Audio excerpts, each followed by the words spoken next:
हाय दोस्तों, अपन बीए तृतीय वर्ष हिंदी साहित्य बीए फर्स्ट ईयर हिंदी साहित्य आदिकालीन और भक्तिकालीन काव्य में कबीर के जो पद हैं उनकी अपन व्याख्या देख रहे हैं। और वही कबीर के पदों की व्याख्या देखने के क्रम में आज जो अपन देख रहे हैं वो है 17वें नंबर का जो दुआ है उसका अर्थ। और तो 17वें नंबर का जो पद है वो देखिए, 64 दीवा जोही करी 14 चंदा माही, तीही घर किसको चानिणो जिही घर गोविंद नाही। देखिए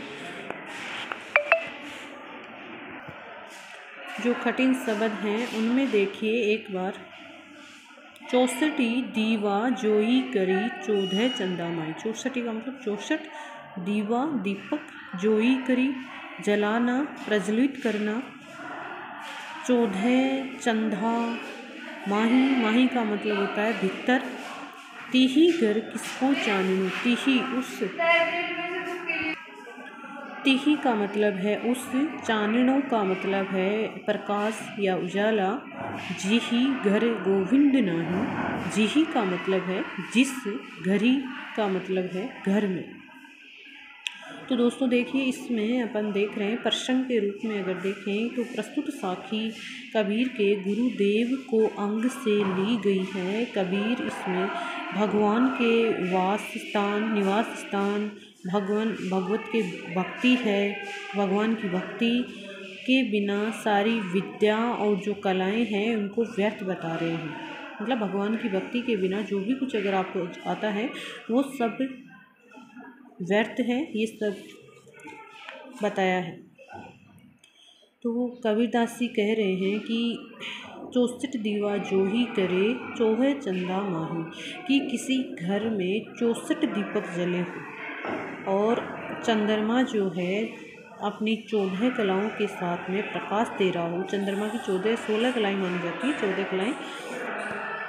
तो ये कह रहे हैं कबीरदास जी की कबीर जो है वो चंद्रमा की 16 कलाएँ अपनी 16 कलाओं के साथ प्रकाश दे रहा है। तीही घर किसको चानो, किंतु उस घर में कोई व्यक्ति नहीं है, तो उस घर में प्रकाश का घर के मालिक को कोई भी लाभ नहीं होता। कि कबीरदास जी कह रहे हैं कि अगर मान लो किसी घर में 64 दीवे जले हुए हैं, 14 कलाओं के साथ चंद्रमा प्रकाशित हो रहा है, तीही घर किसको चाननो जिही घर गोविंद नाही, उस घर में कोई व्यक्ति नहीं हो तो उस प्रकाश का घर के मालिक को कोई फायदा नहीं होता है। उसी प्रकार कोई व्यक्ति 64 कलाओं का और 14 विधाओं का दाता हो किंतु उसका भगवान के प्रति प्रेम और भक्ति नहीं है तो उसमें कलाएं और विद्याएं चाहे किसी प्रकार का उसको ज्ञान हो उसका कोई मतलब नहीं है। अर्थात किसी व्यक्ति के भीतर में सच्चा प्रकाश नहीं है, आनंद नहीं है, तो वो सब जो आनंद है, प्रकाश है, वो सारा का सारा प्रकाश भगवान से मिलता है। अर्थात मनुष्य के अंदर जो ज्ञान है, वो जो ज्ञान जिस ज्ञान की उसको खोज करनी होती है वो उसको भगवान से मिलता है। और भक्ति और भगवान कब मिलते हैं? भक्ति से। तो भक्ति के बिना सारी अपनी जो कलाएँ हैं वो सब व्यर्थ हैं, विद्याएँ व्यर्थ हैं। तो इसमें देखिए कबीर ने ये बताने का प्रयास किया है कि संसार में व्यक्ति का सबसे महत्वपूर्ण जो कार्य है वो है भक्ति करना। अगर भक्ति नहीं है तो व्यक्ति की चाहे उसके पास में सभी प्रकार की सुख संपदाएं आ जाएं, उस व्यक्ति का फिर इस संसार में जन्म लेना कोई फायदेमंद नहीं है। और इसमें पुराणों और जो धर्मशास्त्र हैं उसमें भी भक्ति को सबसे ज़्यादा महत्व दिया है। यहाँ पर 64 दीपक और 64 कलाओं के प्रतीक हैं और 14 जो चंद्रमा की कलाएं हैं वो विद्याओं के प्रतीक हैं। इसके अंतर्गत जो है वो अनुप्रास अलंकार है और एक पर्यायोक्ति अलंकार भी है इसके अंतर्गत। तो अपन आगे देखते हैं 18वां पद। निस अंधियारी कारणे 84 लख चंद, अति आतुर उदय किया तऊ दृष्टि नहीं मंद। निस अंधियारी कारणे, निस का मतलब होता है रात्रि, अंधिहारी अंधेरे, कारण का मतलब कारण, 84 लख चंद, लख का मतलब लाख एक संख्या, अति आतुर, आतुर का मतलब होता है वेग से, उदय किया या जल्दी जल्दी, उदय किया का मतलब होता है उदित होना, तऊ दृष्टि नहीं मंद, तऊ का मतलब तो भी, दृष्टि का मतलब होता है दृष्टि। देखिए, प्रस्तुत साखी कबीर के गुरुदेव के अंग से उद्धृत है। इसमें कवि मंद बुद्धि वाले को समझाना और उसको ज्ञान प्रदान करना कठिन मानता है। कवि कह रहा है कि जो मंद बुद्धि वाला व्यक्ति होता है उसको ज्ञान देना और उसको ज्ञान बताना बहुत ही कठिन कार्य होता है। इससे बेटर है कि उसको कोई काम कार्य या उसको ज्ञान नहीं देना चाहिए। देखिए, व्याख्या में देखते हैं। इसमें कबीरदास जी कहते हैं, निस अंधियारी कारणे 84 लख चंद, कि जो व्यक्ति प्रकृति से ही मंद बुद्धि का है, अर्थात जन्म जाति ही मंद बुद्धि का है, तो उस व्यक्ति में किसी प्रकार का ज्ञान उत्पन्न नहीं किया जा सकता। अर्थात उसका जीवन जीने का जो तरीका है वो अलग है। उसके जीवन जीने के तरीक़ों को अपन बदल नहीं सकते। जो मंद बुद्धि का है उस व्यक्ति के जीवन जीने के तरीके को अपन नहीं बदल सकते हैं। आगे कह रहे हैं, अति आतुर उदय किया तऊ दृष्टि नहीं मन, कि अज्ञान रूपी अंधेरी रात को प्रकाशित करने के लिए 84 लाख चंद्रमाओं को आतुरता पूर्वक अगर उदित भी किया जाए तो वो अंधेरा दूर नहीं हो सकता है। अर्थात अंधेरी रात कब दूर हो, अंधेरी रात में अंधेरा कब दूर होता है? जब चंद्रमा दिखाई देता है, चंद्रमा उदित होता हुआ दिखाई देता है।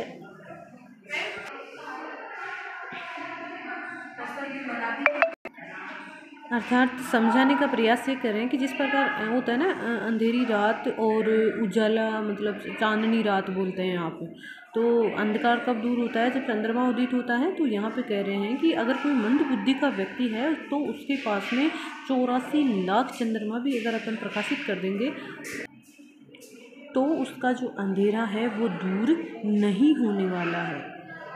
अर्थात जन्म या स्वभाव से जो मंद बुद्धि व्यक्ति होता है वो किसी प्रकार भी ज्ञानी नहीं बन सकता। उसे अपन ज्ञानी नहीं बना सकते हैं। अज्ञानी जीवों की आंतरिक दृष्टि कितने ही शास्त्रों द्वारा नहीं खोली जा सकती है। अगर इसमें देखा जाए आगे तो समाज के प्रत्येक व्यक्ति के कल्याण की जो कामना है वो कबीर चाहते हैं। कबीर ये कह रहे हैं कि व्यक्ति ये जान ले कि इस मनुष्य जीवन का जो उद्देश्य है ना वो क्या है।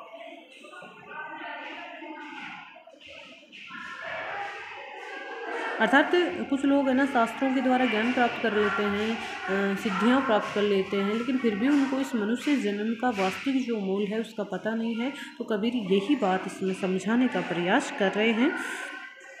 यहाँ पर इसके अंतर्गत अंधेरी रात और 84 लाख चंद्रमाओं का उदाहरण देकर दिया है। तो यहाँ पर है दृष्टांत अलंकार, अर्थात एक बात कह देना उससे संबंधित दूसरी बात कहना, वहाँ होता है दृष्टांत अलंकार। तो इस पद में है दृष्टांत अलंकार।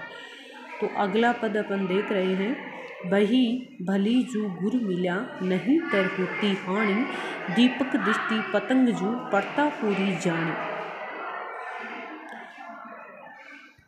देखिए, भली हुई जू गुर मिला, जू का मतलब होता है जू, नहीं तर होती हानि, नहीं तर का मतलब नहीं तो होती हानि, दीपक दृष्टि पतंग जू पड़ता पूरी जानी, जू का मतलब जैसे समान।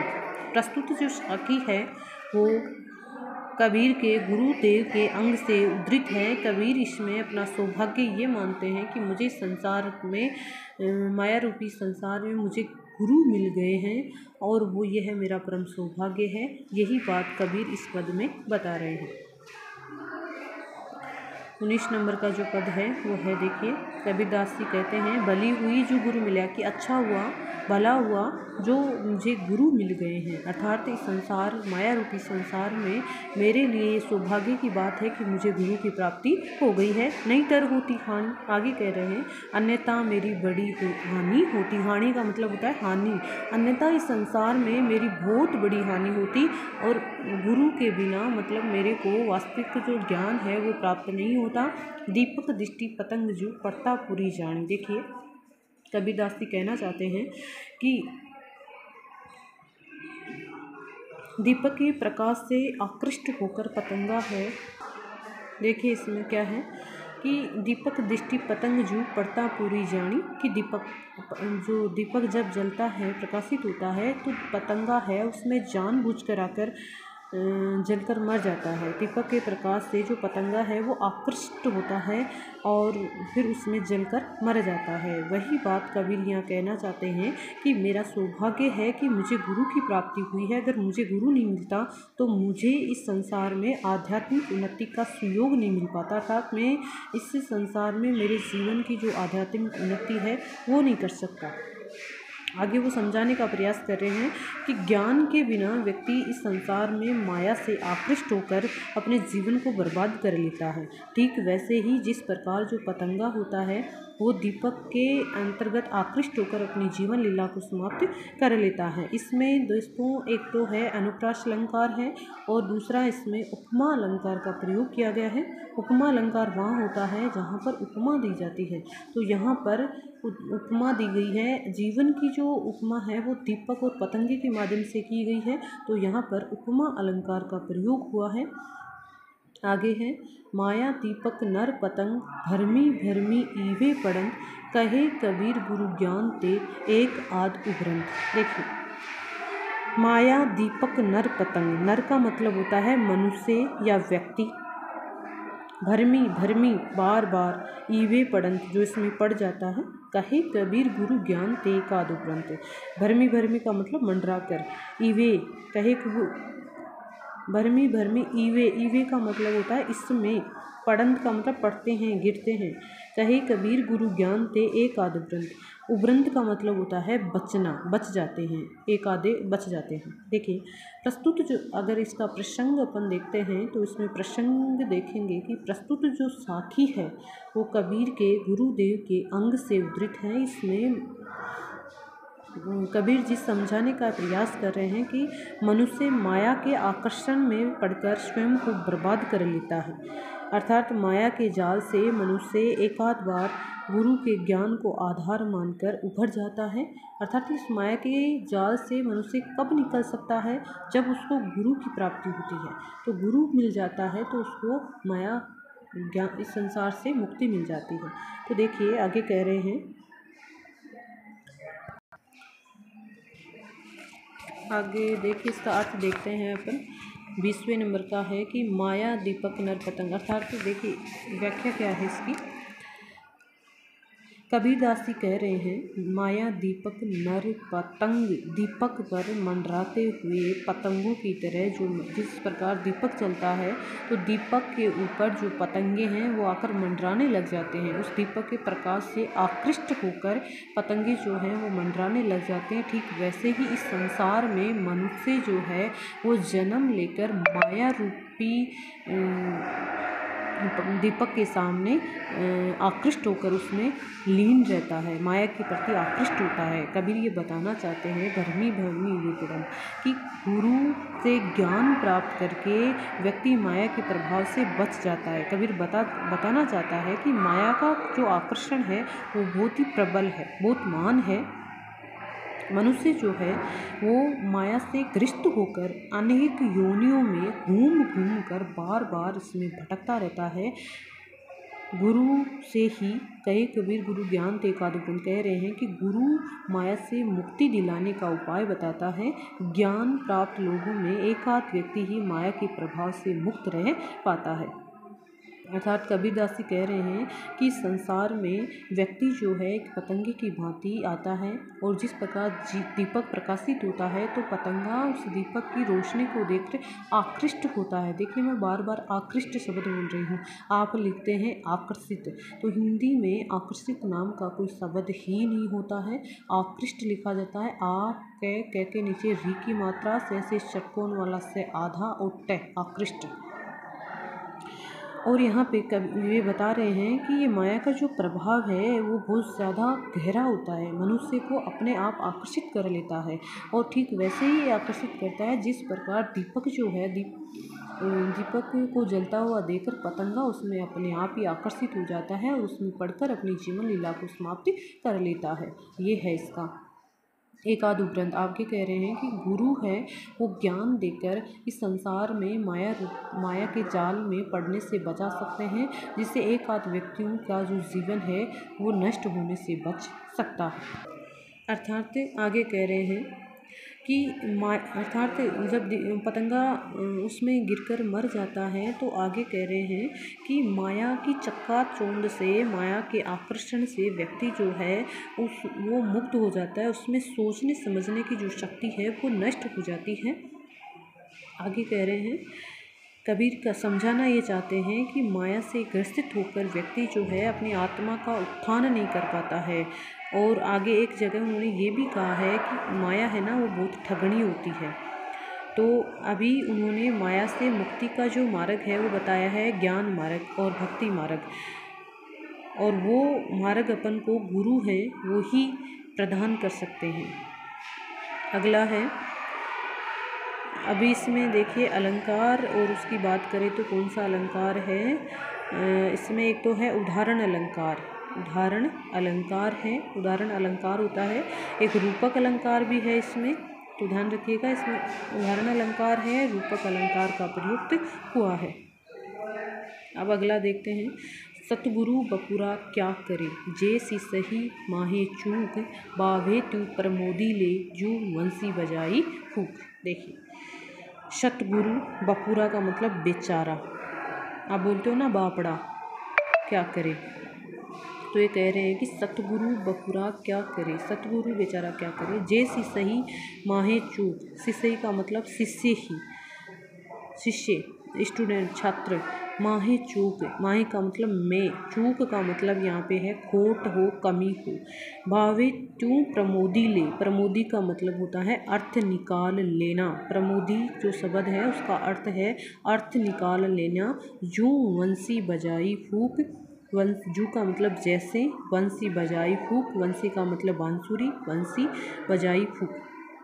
प्रस्तुत जो प्रसंग देखें इसका, तो प्रस्तुत साखी कबीर दास के गुरुदेव को अंग से ली गई है। कबीर बता रहे हैं यदि शिष्य में दोष है तो गुरु की शिक्षा का मनमाना अर्थ निकाले तो गुरु उस शिष्य को सुधार नहीं कर सकते। कबीरदासी मतलब ये बताना चाहते हैं कि अगर गुरु ज्ञान दे रहे हैं और कबीर वो शिष्य उस शिक्षा का, ज्ञान का गलत अर्थ निकाल रहे हैं तो फिर उस शिष्य का भी कोई कुछ नहीं कर सकता है, उसका कोई भी उत्थान नहीं कर सकता। यही बात इस 21वें पद में कवि ने बताई है। देखिए क्या कह रहे हैं, सत्य व्याख्या में देखिए कबीरदास जी यहाँ पर गुरु को महत्व देते बता रहे हैं, तो वो बता रहे हैं सतगुरु बेचारा क्या करे, जिस शिष्य में कि सतगुरु बेचारा इस संसार में रहकर क्या करे, अगर शिष्य में कमी है, शिष्य में खोट है तो सतगुरु उस शिष्य का उत्थान नहीं कर सकता।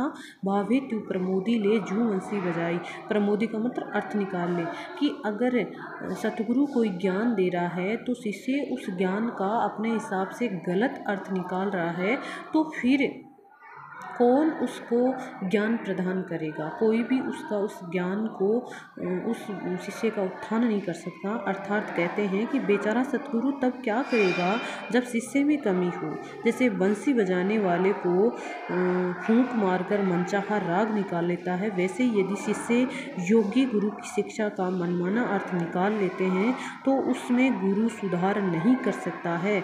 ऐसे शिष्य का उत्थान गुरु नहीं कर सकता।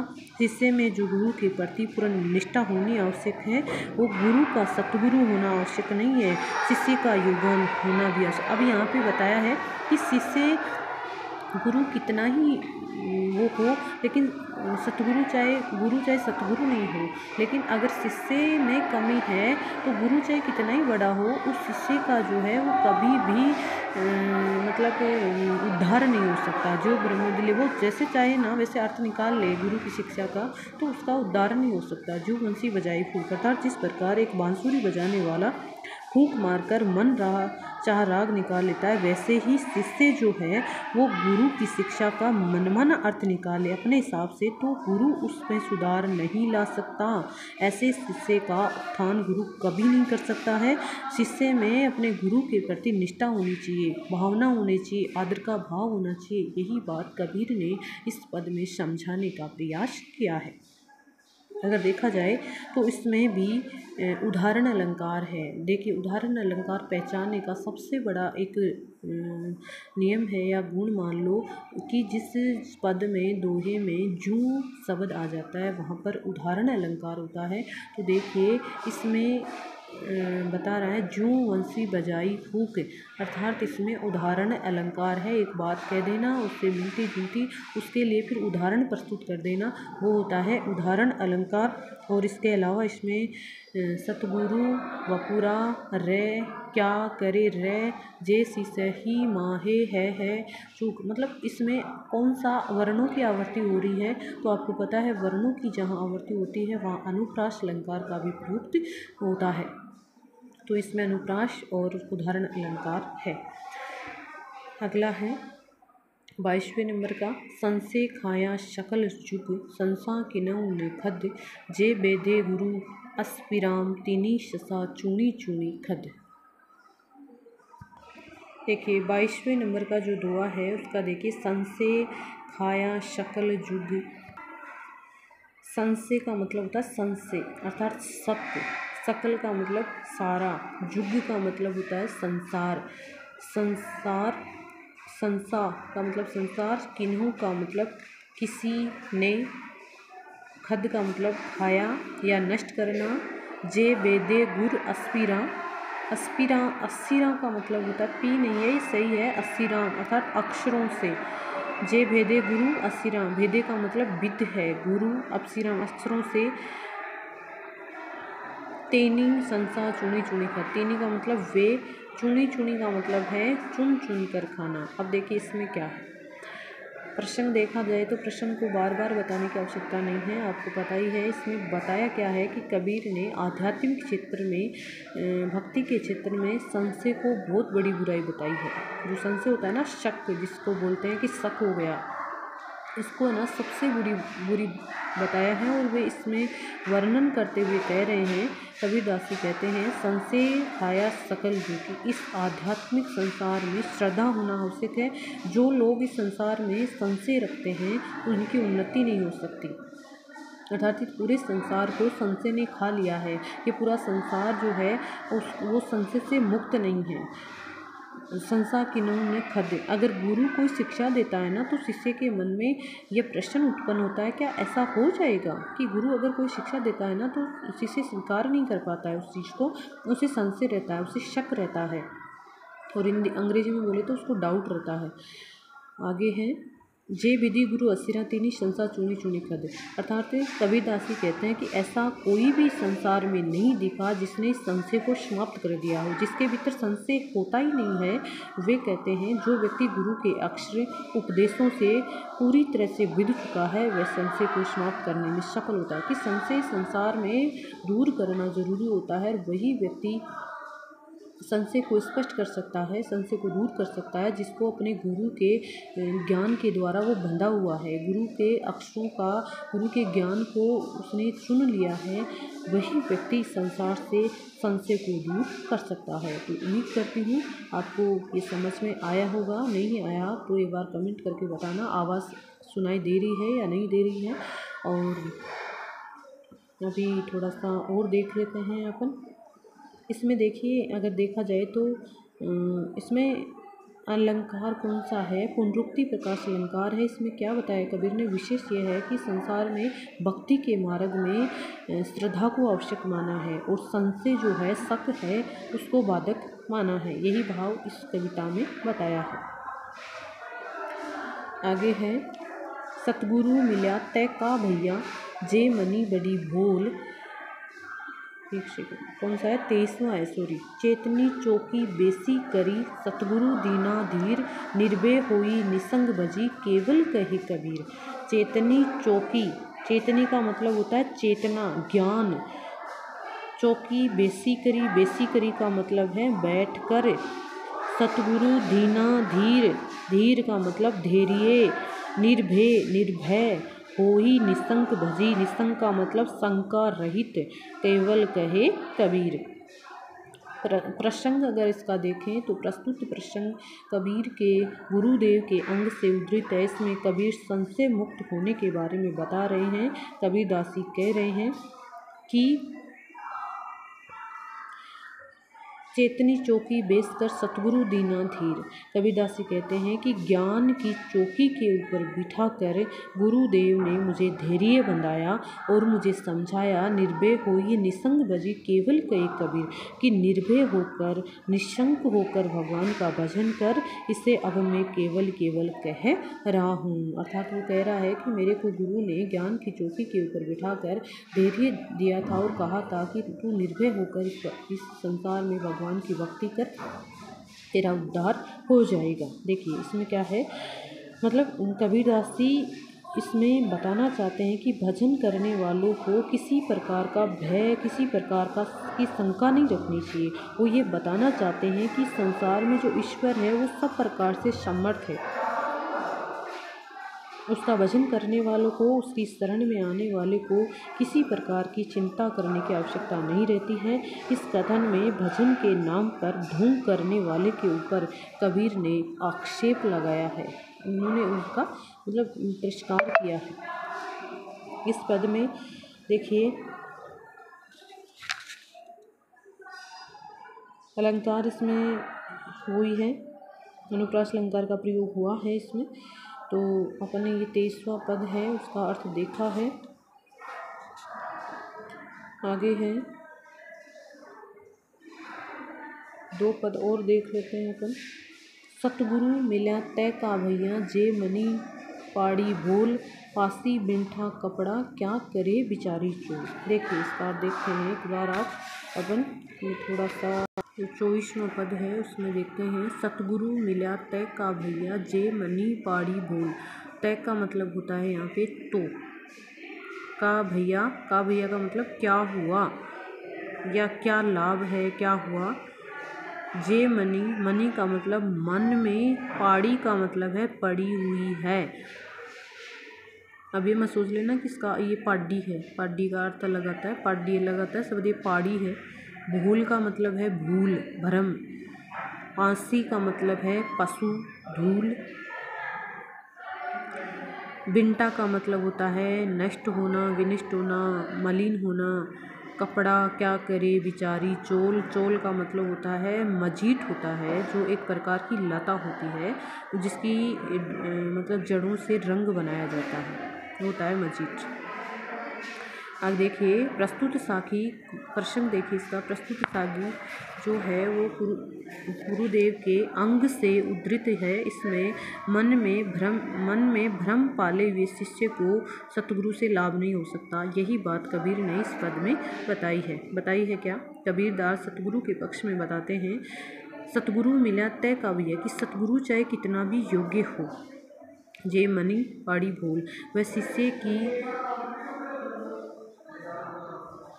स्थिति में उसका हित नहीं कर सकता है।